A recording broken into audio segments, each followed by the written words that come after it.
A big difference we see in children in general that just grows and grows as they get older is how they approach learning.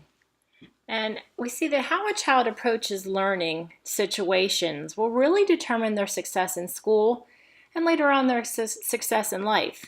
There are six main factors that determine how a child will make a decision about a learning situation.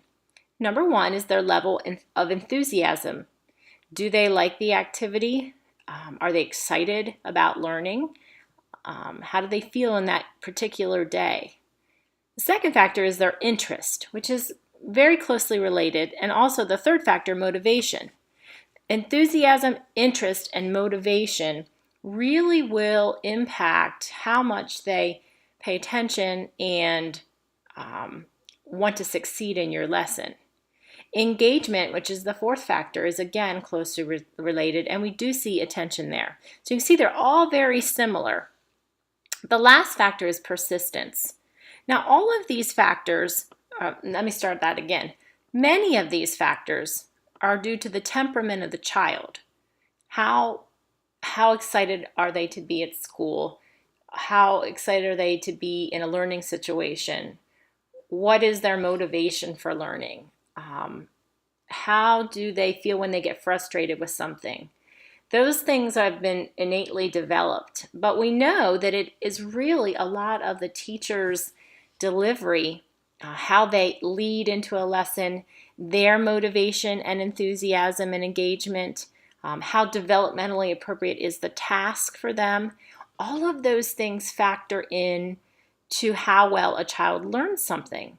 The challenge for teachers is to foster this to be positive and then look at the child's strengths and build upon them each time we learn a skill.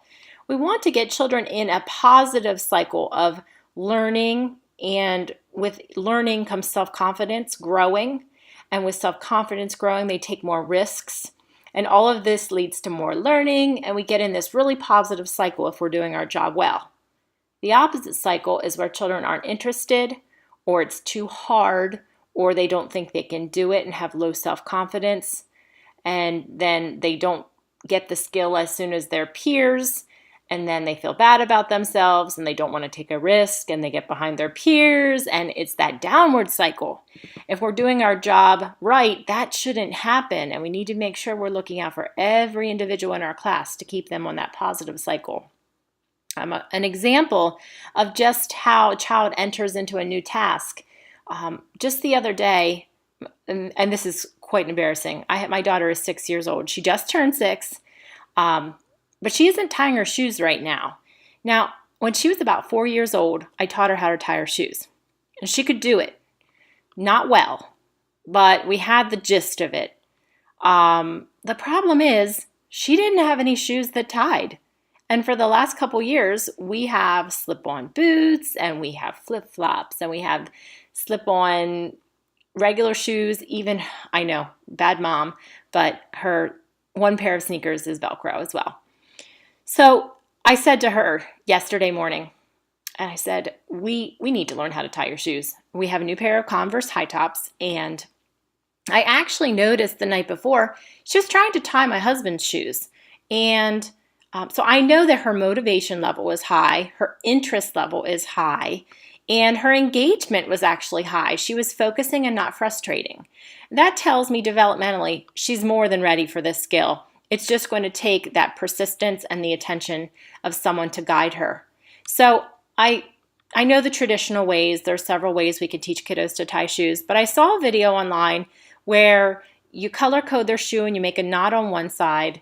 I don't know if anyone's ever seen this. It was so neat, but you make a tree and you wrap your knot around the tree and you push your tree through the hole and you pull on the other tree and you have a tied shoe.